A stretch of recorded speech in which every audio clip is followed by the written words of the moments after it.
할렐루야. 2021년도 신년 첫 주일입니다.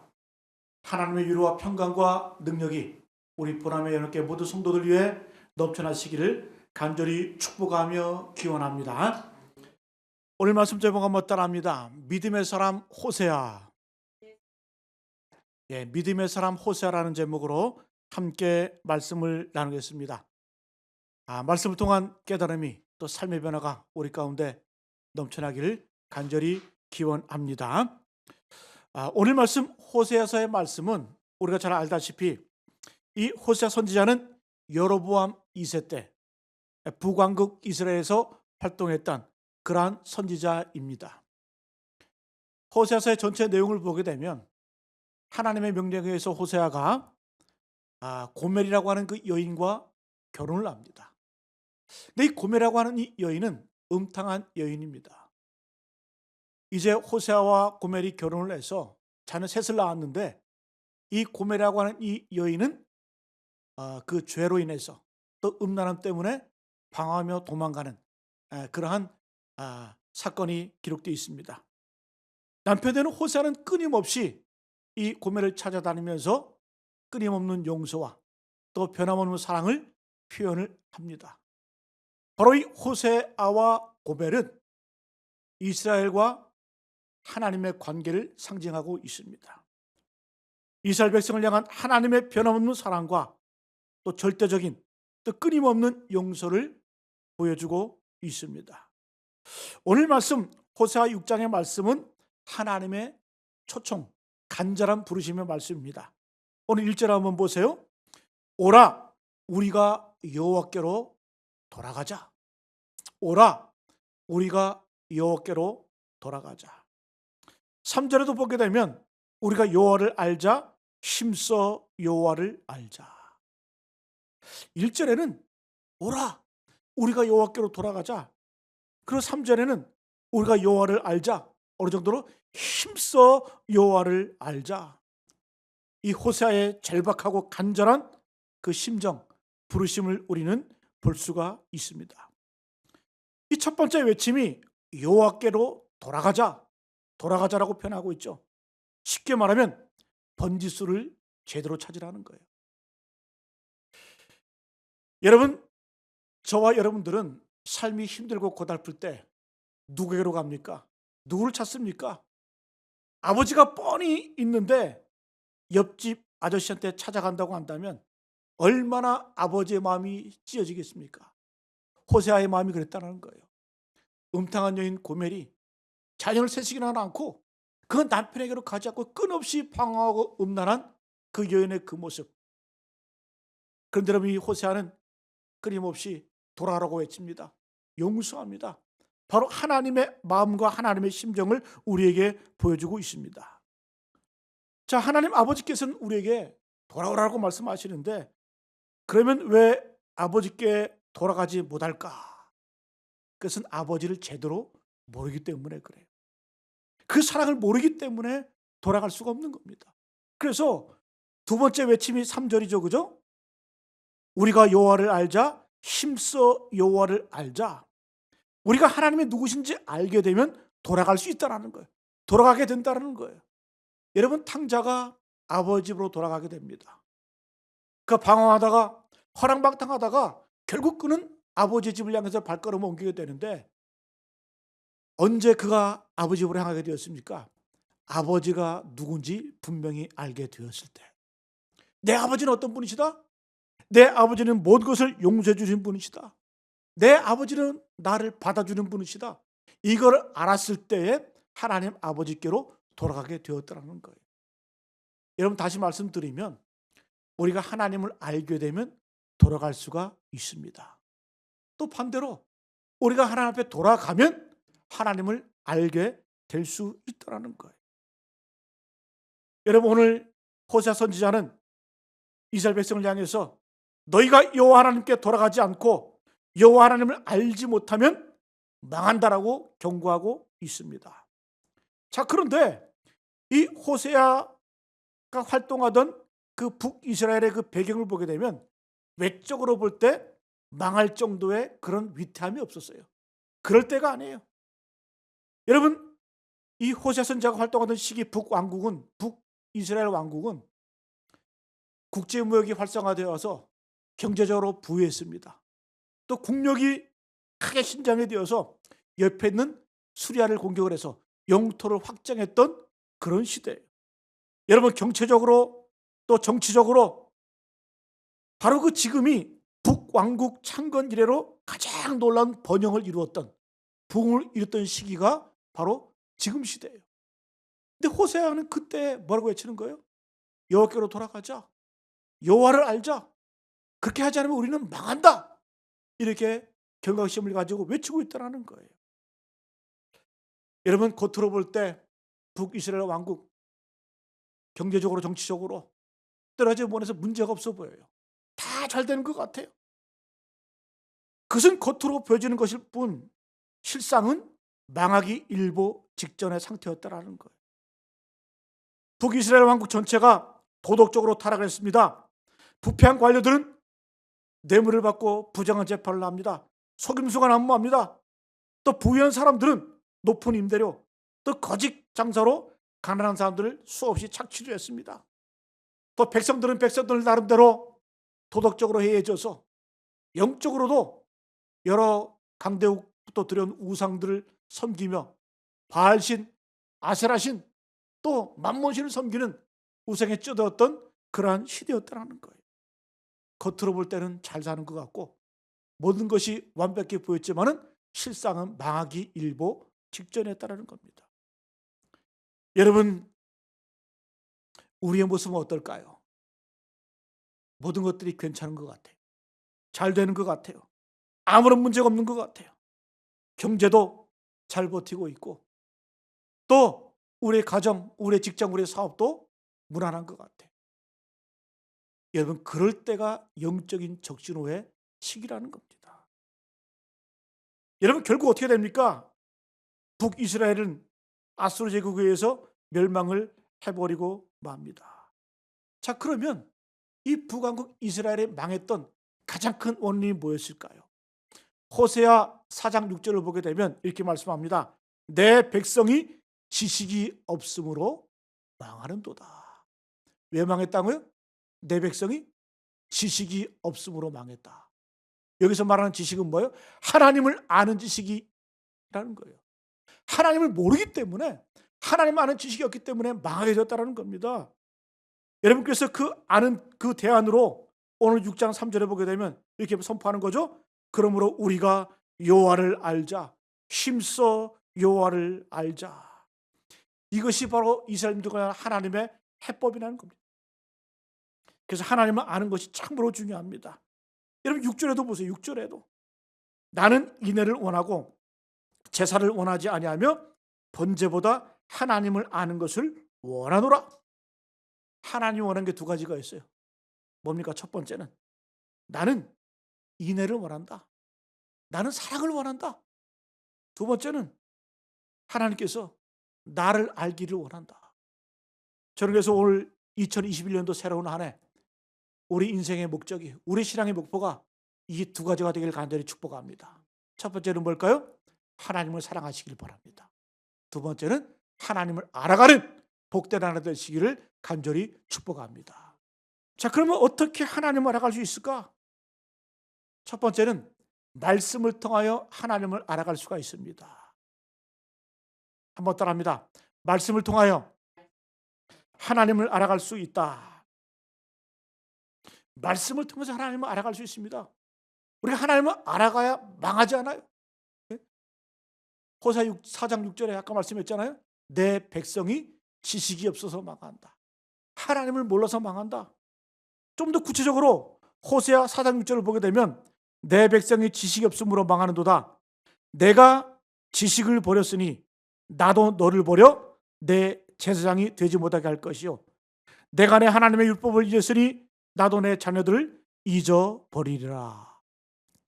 이 말씀 보게 되면 이스라엘 백성이 망하는 이유가 두 가지가 나와요.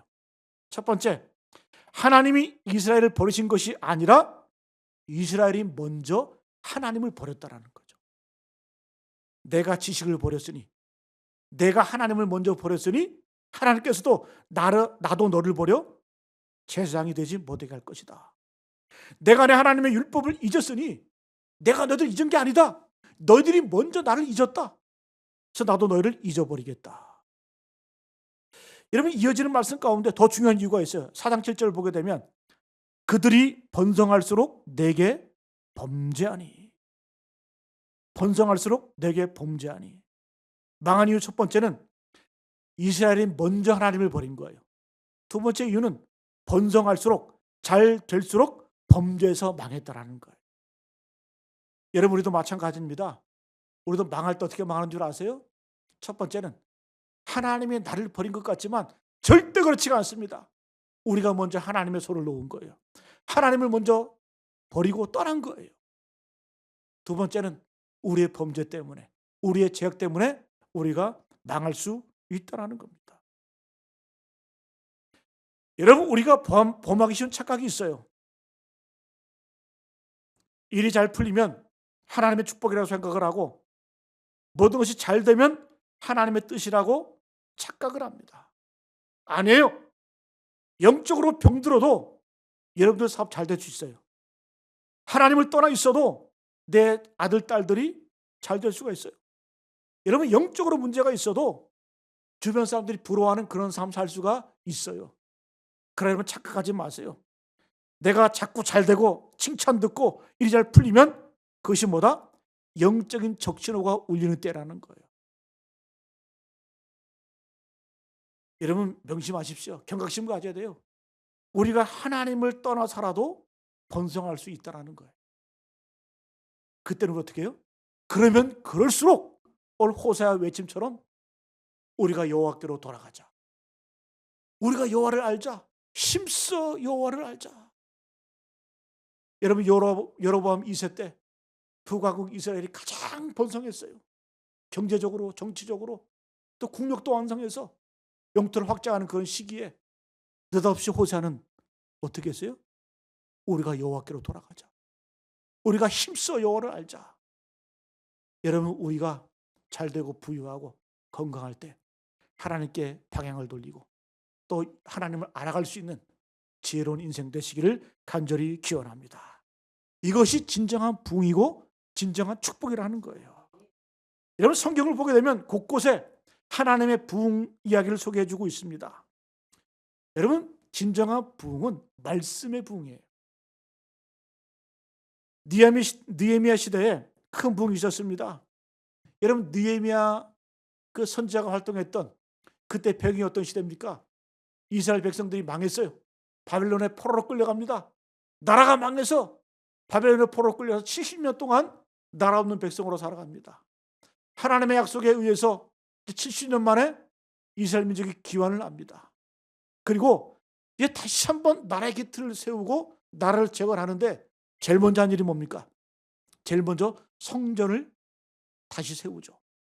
성전을 세우고 그때 세워진 성전이 수르바벨 성전이죠. 아름다운 성전을 재건을 합니다. 그 다음에 3차 기환을 통해서 느헤미야가 돌아오면서 느헤미야에 의해서 예루살렘 성벽이 재건이 됩니다. 자, 여기까지 보게 되면 나라가 재건이 된 것 같아요. 다시 세워진 것 같아요. 그런데 말씀을 보게 되면 이상한 일이 벌어집니다. 이스라엘 백성들이 너나 할 것 없이 갈급한 마음으로 어디론가 달려가요. 자, 느헤미야 8장 1절 보게 되면 이렇게 말씀합니다.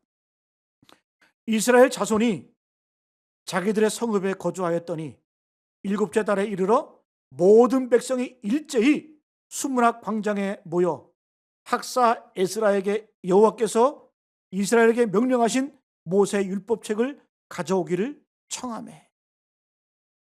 여러분, 갑자기 성벽 잘 세우고 하나님의 성전을 다시 한번 아름답게 세운 다음에 법질서, 정실서 다 이제 바로 잡은 다음에 갑자기 이상한 행동을 해요. 모든 이스라엘 백성들이 수문학 광장으로 모여가지고 학사 에스라에게 부탁합니다. 율법책을 가져오게 해요. 그리고 어떻게 해요? 에스라를 통해서 하나님의 말씀을 듣기를 시작했다는 거예요. 여러분, 어떤 의미입니까? 무너진 나라를 세우면서 이스라엘 민족은 한 번 경험해 본 거예요. 우린 더 이상 사람 기대하지 않겠다. 사람에게 도움을 구하지 않겠다. 다른 이민족들 우리가 의지해봤지만 그것이 우리의 의지가 되지 않는다. 오직 우리의 도움, 우리의 능력은 누구다? 하나님의 말씀이라는 거예요. 여러분 3차 기한을 이끌었던 느헤미야는 바벨론에서 어떤 인물이었습니까? 높은 고위직에 올라갔던 왕의 비서였었어요. 근데 그 느헤미야가 어떤 인물이에요? 힘의 원리를 아는 사람이에요. 그 세상을 지배했던, 세계를 지배했던 그 바벨론 제국에서 그가 힘으로 왕의 측근까지 올라갔다 온 사람이에요. 힘이 뭔지를 아는 사람이에요. 그런 사람이 예루살렘으로 돌아와서 나라를 재건하면서 그 성벽을 건축하고 성전을 세우고 그 다음에 제일 먼저 한 일이 뭡니까? 하나님 앞에 모여서 하나님의 말씀을 듣는 거예요. 여러분 이 느헤미야는 진정한 힘이, 진정한 능력이 뭔지 깨닫게 된 거라는 거예요. 사람이 아니라는 거예요. 나라가 아니라는 거예요. 권력이 아니라는 거예요. 오직 여호와의 말씀이 하나님만이 우리의 힘과 능력이 되심을 느헤미야는 알고 있었다는 거죠. 여러분 이것이 부흥인 줄로 믿습니다. 올 한해 우리 사랑하는 보람있게 모든 성도들 말씀의 능력이 회복되기를 간절히 축복합니다. 하나님을 알아가는 일에 전심으로 모이기를 간절히 축복합니다. 여러분 이스라엘 민족이 얼마나 하나님의 말씀을 사모했는지 느헤미야 8장 3절을 보게 되면 수문 앞 광장에서 새벽부터 정오까지 남자나 여자나 알아들을 만한 모든 사람 앞에서 읽음에 뭇백성이 그 율법책에 귀를 기울였는데 하나님의 말씀을 듣는데 얼마 동안요? 새벽부터 정오까지 하나님의 말씀을 들었다는 거예요. 또 그 대상이 남자나 여자나 알아들을 만한 모든 사람이 말씀 앞에 서서 하나님의 말씀을 들었다는 겁니다. 사모했다라는 거예요. 헐떡했다라는 거예요. 목마른 사람이 시냇물 찾기에 갈급한 같이 그런 마음으로 하나님의 말씀을 사모했다는 겁니다. 여러분 또 하나님의 말씀을 듣는 태도를 한번 보세요. 느헤미야 8장 5절을 보게 되면 에스라가 모든 백성 위에 서서 그의 목전에 책을 펴니 책을 펼 때에 모든 백성이 일어서니라. 할렐루야. 하나님의 말씀이 들어질 때에 어떻게 했다? 앉아서 들은 게 아니라 하나님의 말씀이 선포될 때 모든 백성이 일어섰다는 거예요. 여러분 우리를 한번 되돌아보시기 바랍니다. 이것은 말씀에 대한 존중이고 존경하는 그런 마음이에요. 여러분가 하나님의 말씀을 들을 때 이런 마음으로 듣습니까? 주일 되면 성경책 구석에 처박인 것 먼지 턱턱 털어서 성경을 깨우죠. 교회 갑니다. 어떤 분도 성경책도 없이 그냥 휴대폰 하나 딸랑 들고 가요. 왜? 거기다 어플 깔아놓고 성경 읽으려고. 여러분 그것은 성경은 검색용이지 휴대폰에 들어있는 그 어플은 읽는 용도가 아니에요. 묵상하는 용도가 아닙니다. 여러분 오늘 이스라엘 백성을 한번 보세요. 말씀을 대하는 태도 보세요. 첫 번째 남녀노소 누구나 할 것 없이 다 몰려가는 거예요. 알아들을 만한 모든 자, 귀가 뚫린 모든 사람은 다 하나님의 말씀을 사모해서 달려갑니다. 말씀을 들을 때 한두 시간 듣고 끝난 거 아니에요. 새벽부터 정오까지 그 말씀에 대한 갈증을 가지고 하나님 앞에 나아갑니다. 그리고 모든 백성이 일어서서 앉지 않습니다. 하나님의 말씀에 대한 존경심, 그 존중하는 마음으로 일어서서 하나님의 말씀을 들었습니다. 여러분 이것이 바로 진정한 부흥인 줄로 믿습니다. 여러분 부흥을 원하십니까? 느헤미야 8장을 기억하십시오. 여러분 사도행전에 보게 되면 초대교회가 나오죠. 초대교회의 부흥을 이렇게 표현합니다. 사도행전 12장 24절 말씀에 하나님의 말씀은 흥왕하여 더하더라. 초대교회 모습이 어떻다고요? 초대교회는 부흥하는 교회였어요. 근데 그 부흥의 모습이 하나님의 말씀이 흥왕하여 더해졌다. 사도행전 19장 20절 말씀에도 이와 같이 주의 말씀이 힘이 있어 흥왕하여 세력을 얻으니라. 할렐루야. 하나님의 말씀이 힘이 있어 흥왕하여 세력을 얻었다. 여러분 진정한 교회의 부흥은 무엇입니까? 진정한 교회의 부흥은 건물이 올라가는 게 아니에요. 성도가 많아지는 게 아니에요. 진정한 부흥은 어느 교회가 드러나는 것이 아니에요. 어떤 목사가 드러나는 것이 아닙니다. 어떤 성도가 나타나는 것이 아니에요. 하나님의 말씀이 힘을 얻고 하나님의 말씀이 흥망하여 퍼져가는 것이 그저 바로 진정한 부흥인 줄로 믿습니다. 여러분, 2021년도 한 해 많은 상처가 있었고 힘든 일이 있었고 고난이 있었습니다. 여러분, 하나님의 말씀이 흥황해져서 이 나라 임직이 치유받고 회복되는 역사가 우리 가운데 있기를 간절히 축복합니다. 여러분, 반대로 영적인 암흑시대를 표현하는 말씀이 있죠. 여러분 잘 아시는 사무엘상 3장 1절 말씀. 아이 사무엘이 엘리 앞에서 여호와를 섬길 때에는 여호와의 말씀이 희귀하여 이상이 흔히 보이지 않았더라. 엘리 제사장 때 영적인 암흑기입니다. 그때 어떻게 됐다? 여호와의 말씀이 희귀했다. 하나님의 이상이 흔히 보이지 않았다. 여러분, 이것이 영적 어둠이죠. 더 이상 하나님의 말씀을 사모하지 않았다는 거예요. 하나님의 말씀을 접하지 않아도 전혀 불편함이 없었다는 겁니다. 여러분, 올 한 해 시작하면서 우리의 영적인 상태를 점검해 보기를 바랍니다. 나는 지금 과연 영적인 암흑기를 보내고 있는가? 아니면 영적인 부흥의 상태인가? 여러분, 내 인생 가운데 아무 탈이 없어. 아무 문제가 없어요. 모든 것이 잘 되는 것 같아. 그럴 때는 불안감이 있어야 돼요. 어떤 불안감? 거룩한 불안감. 거룩한 불안감이 될 줄로 믿습니다. 그때마다 오늘 3절의 말씀처럼 그러므로 우리가 여호와를 알자. 힘써 여호와를 알자. 그의 나타나심은 새벽빛같이 어김없나니 비와 같이 땅을 적시는 늦은 비와 같이 우리에게 임하시리라 하니라. 하나님은 어떤 분이라고요? 새벽빛 같은 분, 늦은 비 같은 분. 여러분, 새벽빛과 늦은 비는 생명을 상징하는 겁니다. 그 생명을 주관하시는 하나님의 목숨, 하나님 앞에 우리가 목숨을 걸고 다가가고 그리고 그분을 알아야 될 줄로 믿습니다. 힘써 여호와를 알자. 여기 나오는 이 알자라는 히브리어는 다아트라는 표현이에요. 다아트. 이 다아트라는 단어는 야다라는 이 단어에서 파생된 거예요. 여러분, 야다라는 단어 잘 아시잖아요. 야다는 알다라는 표현인데 머리로 배워서 아는 알미 아니에요. 또 경험적으로 피상적으로 아는 그런 알미 아니에요. 여기서 말하는 이 야다는 어떤 표현이냐? 이런 부부관계 가운데 부부관계가 얼마나 밀접하고 긴밀합니까? 그것처럼 정말 밀접한 경험을 통해서 체험적으로 알아지는 그 알미, 바로 야다라는 거예요. 우리가 하나님을 알되 이렇게 알자라는 거예요.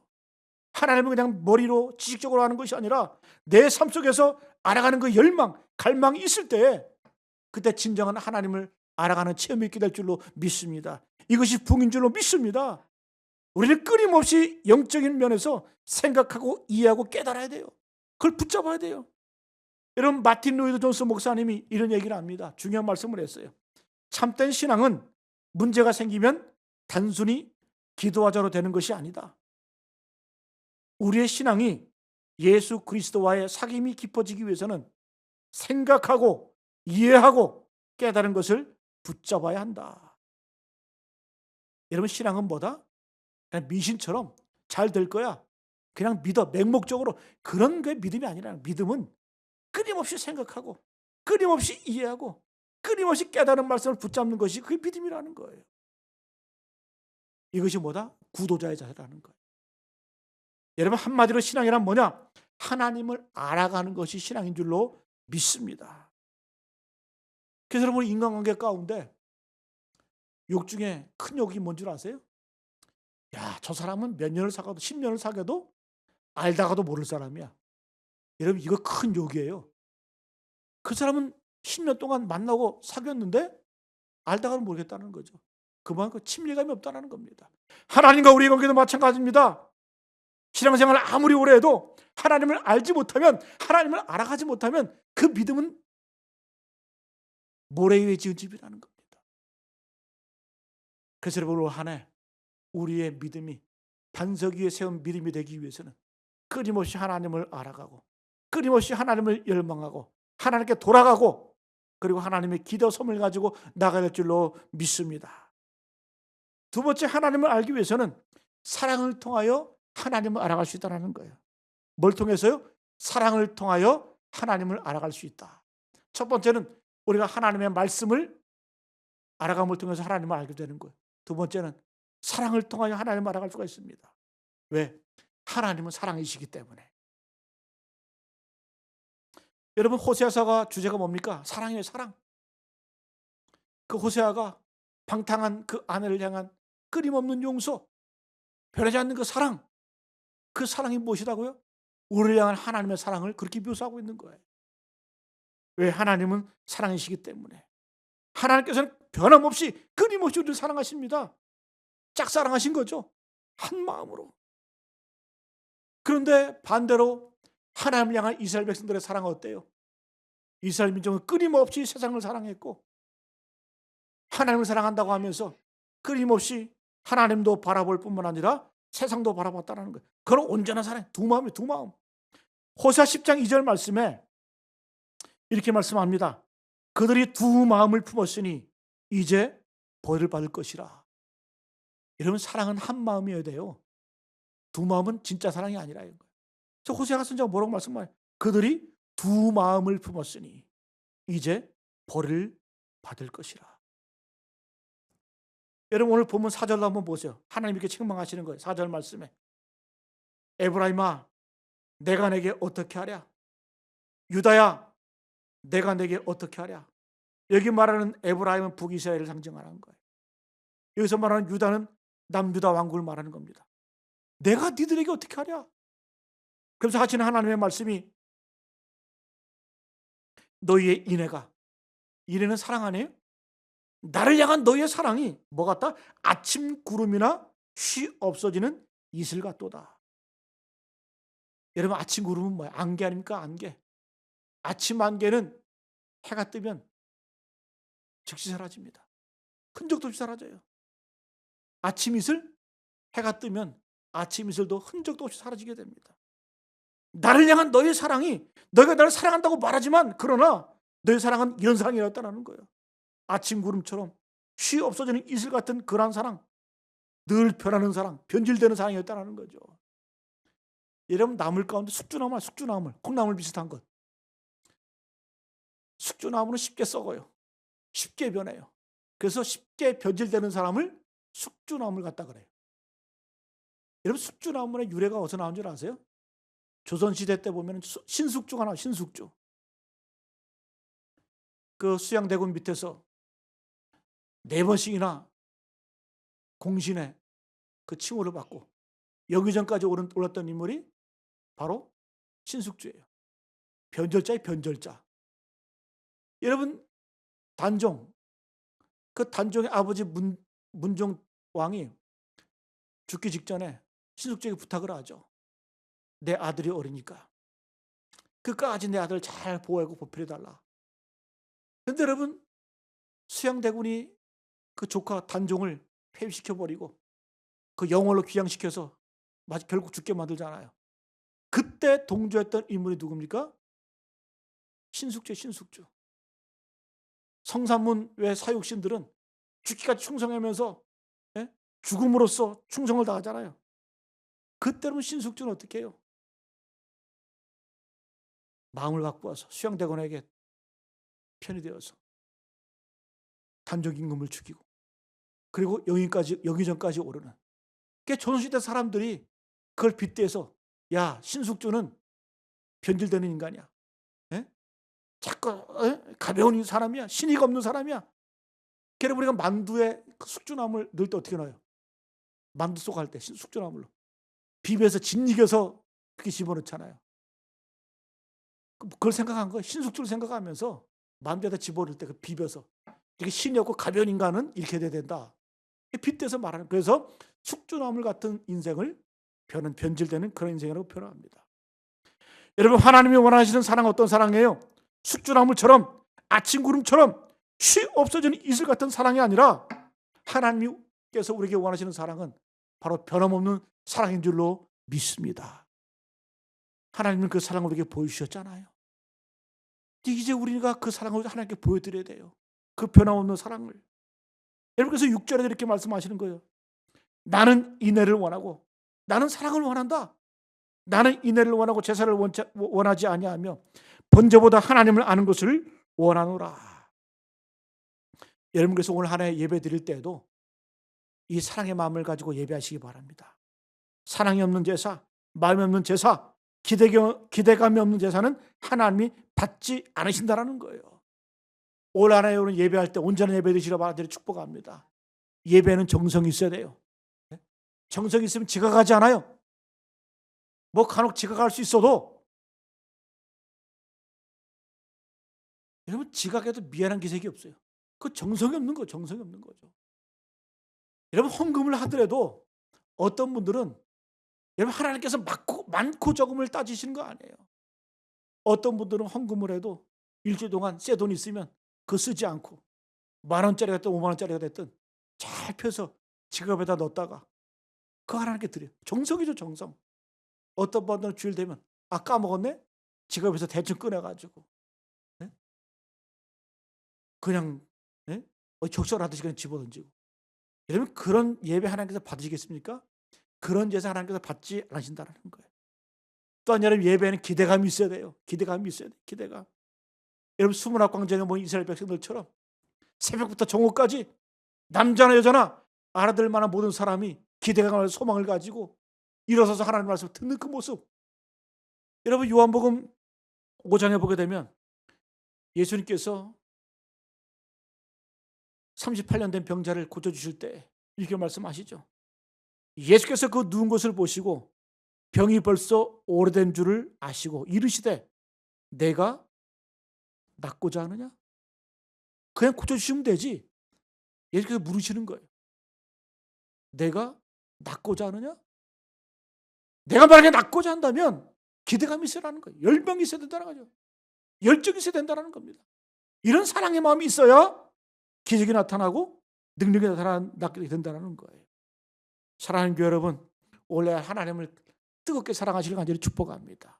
변함없는 사랑, 변하지 않는 그 사랑. 그래서 여러분 사랑한다는 게 뭐냐? 사랑한다는 것은 사랑하는 대상의 지배 아래 있다는 얘기예요. 여러분 사랑하게 되면 사랑하는 사람만 생각해. 사랑하는 사람만 보입니다.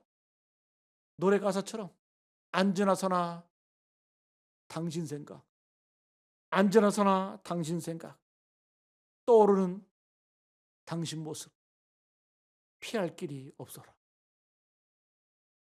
떠오르는 당신 모습, 피할 길이 없어라. 현철과 벌떼들. 여러분 이게 사랑이에요. 이게 사랑. 안전하서나 당신 생각, 당신 모습이 떠오르면 피할 길이 없다는 거예요. 얼마나 아름다운 노래 가사예요.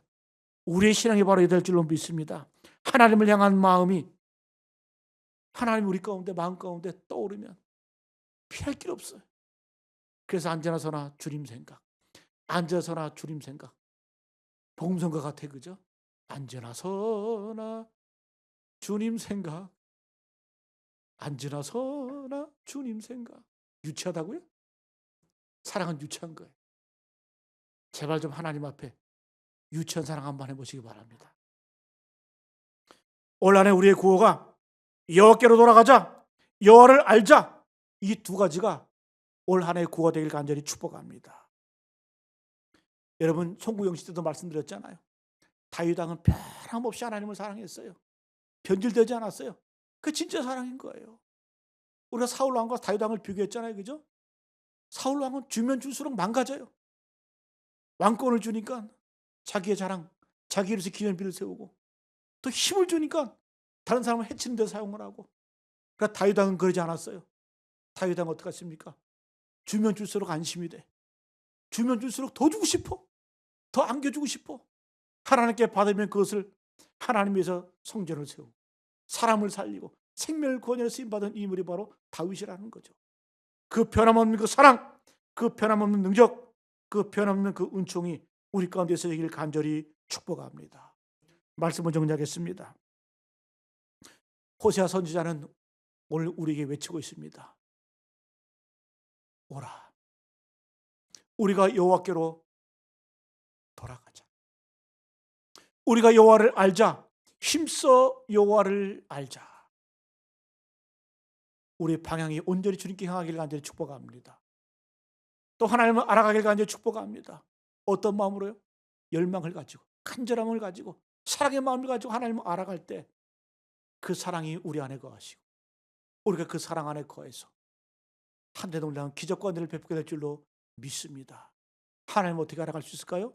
말씀을 통해서, 사랑을 통해서 하나님을 알아가게 되는 줄로 믿습니다.